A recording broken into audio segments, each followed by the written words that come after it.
agoku noku aharigana katongeze Radio West gamba bre abantu mukaga bafire omurusha bwanyuma yo kureba bikororo mwende terwa kandi rikaterwa kubi munonga ebyona bikozurwe omuri Ukraine. Now demolitions and destructions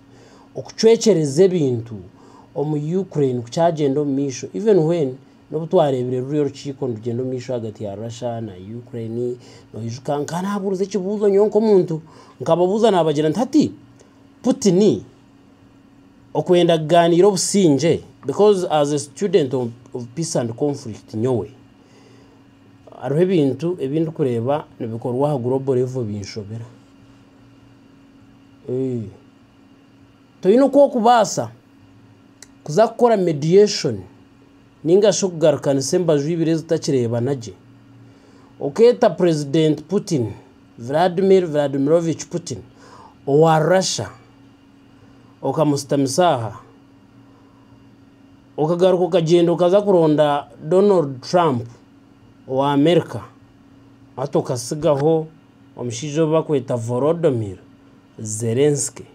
because of garkanisa kwa Russia na Ukraine nishimanisa first of all the two important people abantu babirabo mugasha bitwetaga no president wa Russia na president wa Ukraine and maybe na timu zabo minister w'inshonga zaheru wa Russia Sergei Lavrov minister w'inshonga zaheru wa Ukraine maybe na nabandu bantu then ntubasa kuronda Trump nka third part of course konga tumurete tutamena we kugira ngo Trump kwa rindi bagamba banda kurenza yanka president wa America is a super country. America has been supportive to Ukraine ubuna waje byayongeramo konga tokubasa complete ku negotiating obusinje hagati ya Russia na Ukraine and you abandon Zelensky hati mbe nabagambire kizube kitugizire nkensi tugizire kizubu cha there is too much impunity going on. Impunity mwenu kancheta kajoga no karengire wanda kunkora kiwe too much arrogance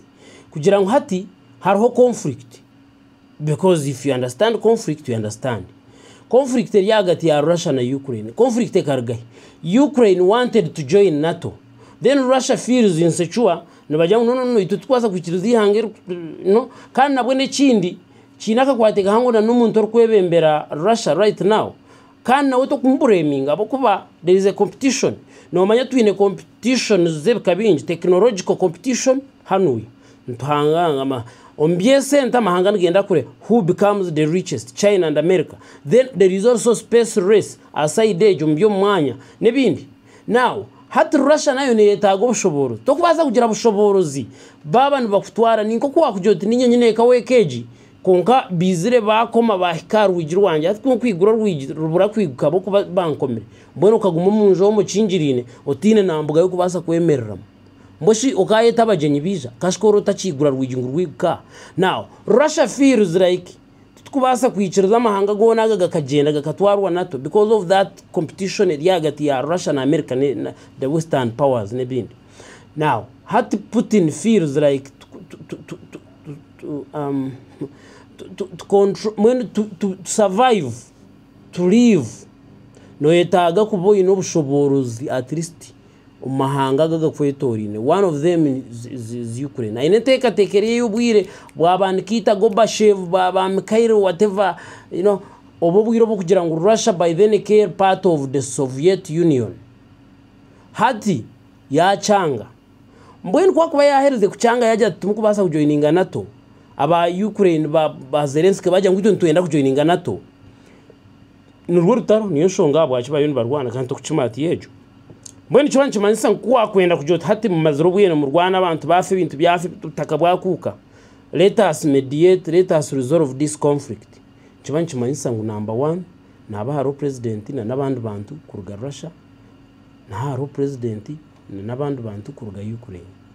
then ito abanda barga America abarga nkahe ntubaturinka bakareba kuhamyana no kwabura mu kutereza konga nyonka rebe nchiko nzibaho president wa Russia na stamana president wa America ushanga Zelensky katarmu rero bacirgamu bajena baza kugira ngo ntuzagambira Zelensky ngweki iki kingati kirakoreki nkabitekaho kare question mark abikitandikire if you remember we rukakugira ntachi rero kuba haragira mu rukiko no man bamagamba na Trump yagira first of all we shall tell Zelensky tikubasika kujoininga NATO kandi ikindi kugira ngo bicweke bamwihiro kare bakuza kumugaruza so Ukraine ikirize bicweke hati nkebuza what kind of justice is this no buringaniza cyobwe kugira ngo kija 2014 watu arecweka canje ekibarukweta Crimea because in 2014 Russia kanyaga Crimea haginyaga Ukraine then myaka yaje kurataho igije conflict yatandike tware banu batwara Donetsk na Luhansk ibyo nabiba bitwara then turebicweka nkaza Zaporizhia hamwe na za Kherson nabyo byo Russia kibine bo bushoboruzi all those are cities now you say ngwe batwire tubakibugaruza then uriyo no jangu tugarukane how when nareba mu butari buringaniza and as long as obu butari buringaniza wabushanga burohono bu practicingwa omukitweta conflict resolution I can tell you mbona musisi agoku noku aharigana katongezibere Radio West Gamba Mpure.